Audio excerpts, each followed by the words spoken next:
Good morning student, 11th class student. आज हम लोग लॉ ऑफ केमिकल कॉम्बिनेशंस देखेंगे।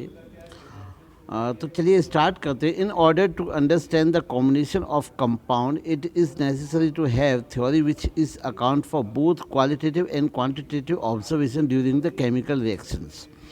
Observation of chemical reaction were most significant in the development of the satisfactory theory in the nature of matter. These observations of chemical reactions are summarized in certain statement known as law of chemical combination. तो हम लोग बच्चों देखते हैं तो आज हम लोग बच्चों स्टार्ट करने जा रहे हैं law of the conservation of मास. तो ये लॉ ऑफ केमिकल कॉम्बिनेशन में पहला नियम है. तो जैसा कि हमने बताया कि किसी भी केमिकल रिएक्शन में, किसी भी केमिकल प्रोसेस में क्वांटिटेटिव और क्वालिटेटिवली हम लोगों को उसकी चेंज को स्टडी करने के लिए हमको एक सिग्निफिकेंट नतीजे तक पहुंचने के लिए हमें कुछ ऐसे लॉज हैं जिनको पढ़ना पड़ेगा और जिनके माध्यम से जो हमारी जो स्टडी है उस टॉपिक की और ज़्यादा आसान हो जाती है. तो उसी उद्देश्य के लिए ये आपके कुछ लॉज आपके सिलेबस में हैं. तो हम लोग सबसे पहले आज देखेंगे law of the conservation mass. तो the law was first stated by the Lavoisier in 1774. तो जहाँ तक बात है लॉ ऑफ कंजर्वेशन की, तो law of conservation of mass was delivered by Lavoisier in 1774. It is also known as law of indestructibility of matter. तो ये जो नियम है वो किसी भी पदार्थ की अविनाशता का नियम भी कहलाता है. अकॉर्डिंग टू दिस लॉ, इस नियम के अनुसार इन all chemical changes the total mass of the system remain constant. किसी भी केमिकल सब्सटेंस के चेंज में, केमिकल चेंज के दौरान जो उसका जो मास होता है वो सदैव हमेशा कांस्टेंट रहता है, सदैव एक समान रहता है, नियत रहता है. और in a chemical change matter is neither created not destroyed. और किसी भी केमिकल रिएक्शन में न तो हम किसी भी कह सकते हैं मैटर को न तो प्रोड्यूस कर सकते, मैटर के मास को न प्रोड्यूस कर सकते, न ख़त्म कर सकते, बल्कि उसके स्वरूप में हम लोग परिवर्तन कहते हैं. तो इस नियम में बहुत बड़ी बात कही गई है. तो फिर से हम लोग एक बार देखेंगे. इन chemical change total mass of the system remain constant. System यहाँ पे हम लोग कहते हैं किसी भी केमिकल रिएक्शन में सिस्टम का तात्पर्य होता है रिएक्टेंट से प्रोडक्ट में, reactant to product, reactant to product and product to reactant. ये हमारा एक सिस्टम है. तो कोई भी केमिकल चेंज होता है उसको हम, जिसकी हम लोग स्टडी कर रहे हैं, उसको हम लोग एक सिस्टम मान लेते हैं. तो in all chemical change the total mass of the system remain constant और in a chemical change mass is neither created not destroyed. तो किसी भी केमिकल रिएक्शन में न तो हम किसी भी कितना भी थोड़ा भी मास को न तो क्रिएट कर सकते हैं, न बना सकते हैं, न पैदा कर सकते हैं, बल्कि वो एक स्वरूप से दूसरे स्वरूप में परिवर्तित हो जाता है. This law was tested by the Landolt and all chemical reaction follow this law. सभी केमिकल रिएक्शन जो होते हैं वो इस लॉ को फॉलो करते हैं. Thus this reaction basic all quantitative works in chemistry. तो जितने भी क्वांटिटेटिव रिएक्शन होते हैं केमिकल इंडस्ट्रीज या केमिकल क्षेत्र में, तो वो इस पर लागू होते हैं. तो चलिए इसका एक एक्सपेरिमेंटल वेरिफिकेशन हम लोग देखते हैं इस लॉ का, क्योंकि बिना वेरिफिकेशन के, बिना प्रमाण के तो विज्ञान में किसी भी लॉ को समझना असंभव सी बात है. तो चलिए हम लोग देखते हैं कि this law was first tested by the Landolt. Landolt took an H shape tube. तो हम लोग देखते हैं कि यहाँ पर लैंडोर्ट नाम के साइंटिस्ट ने यहाँ पर एच शेप की एक ट्यूब ली. ये एच शेप की एक ट्यूब है जो कि कांच की बनी हुई है, known as Landauer tube, and filled with the solution of the sodium chloride and silver nitrate.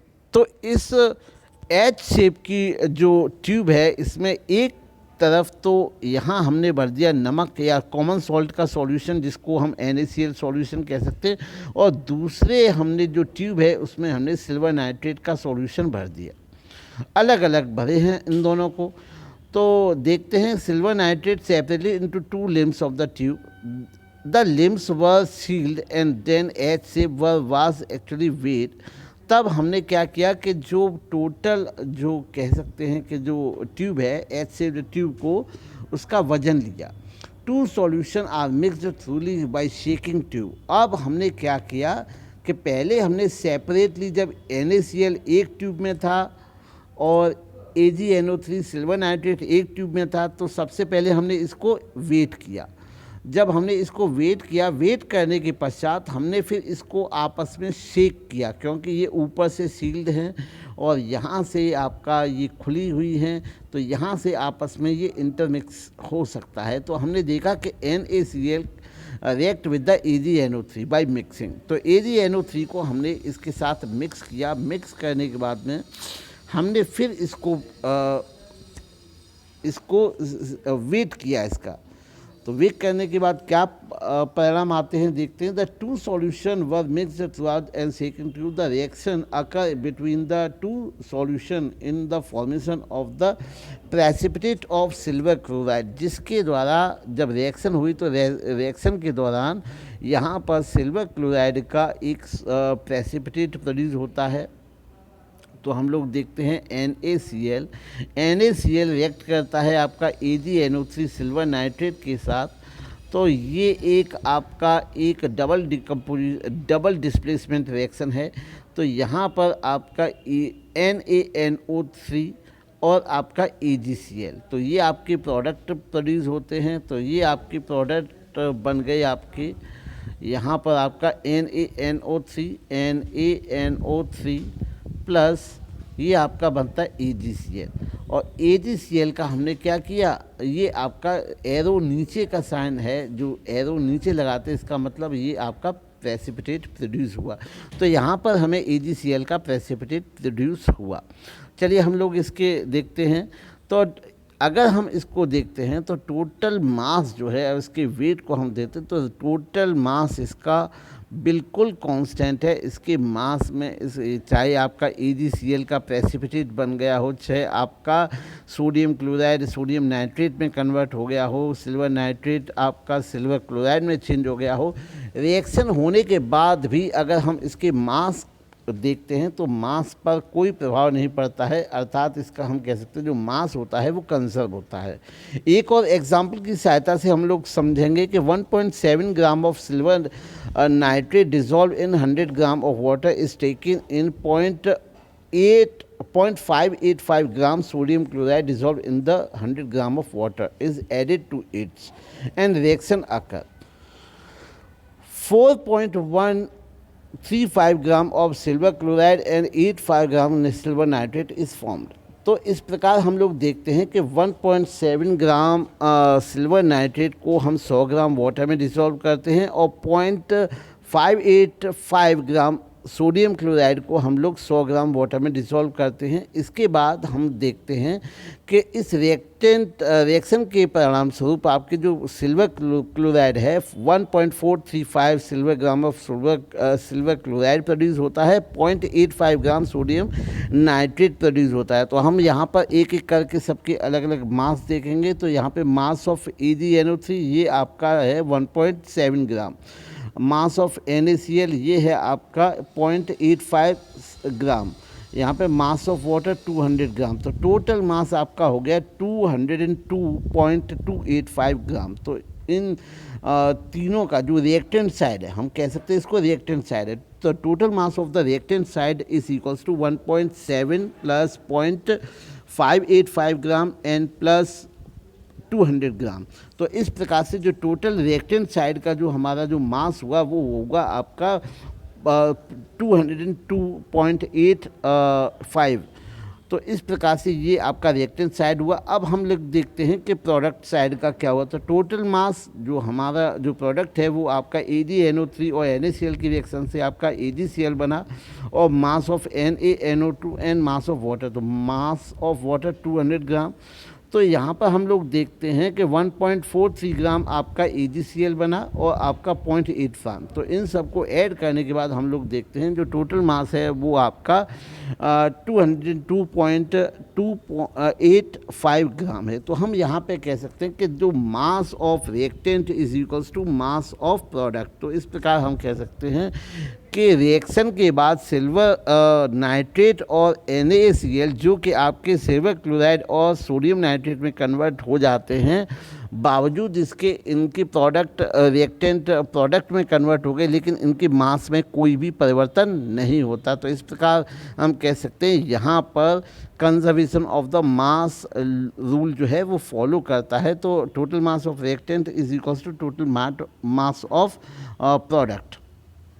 चलिए हम लोग आगे देखते हैं लिमिटेशंस। तो nuclear reaction law of the conservation mass not obeyed because mass defect is converted into the energy according to the following equation. तो इसकी अगर मैं कहूँ कि इसकी लिमिटेशंस क्या हैं, तो इसकी लिमिटेशंस हैं न्यूक्लियर रिएक्शंस। जो न्यूक्लियर रिएक्शंस होती हैं, न्यूक्लियर रिएक्शन में रिएक्टेंट से प्रोडक्ट बनने के साथ में बहुत सारे अमाउंट में आपका एनर्जी कन्वर्ट होती है। जो एनर्जी कन्वर्ट होती है उसके कारण जो आपका रिएक्टेंट और मास ऑफ प्रोडक्ट का जो मास है वो आपका इक्वल नहीं हो पाए, क्योंकि वो जो फॉलो करता है E=mc² करता है। तो इसके कारण आपका इसकी लिमिटेशंस हैं कि ये जो लॉ है वो आपकी जो न्यूक्लियर रिएक्शंस होते हैं, न्यूक्लियर रिएक्शंस में एप्लीकेबल नहीं होता है। तो इस प्रकार से बच्चों आज हमने देखा कि लॉ ऑफ कंजर्वेशन ऑफ मास। उम्मीद है बच्चों को समझ में आया होगा। फिर भी किसी भी प्रकार की कोई दिक्कत हो समझने में तो आप कमेंट बॉक्स में कमेंट कर सकते हैं। और बहुत से बच्चों को अगर जो वीडियो पुराने देखने हैं तो उसके लिए आप जो चैनल है उसको सब्सक्राइब कर सकते हैं।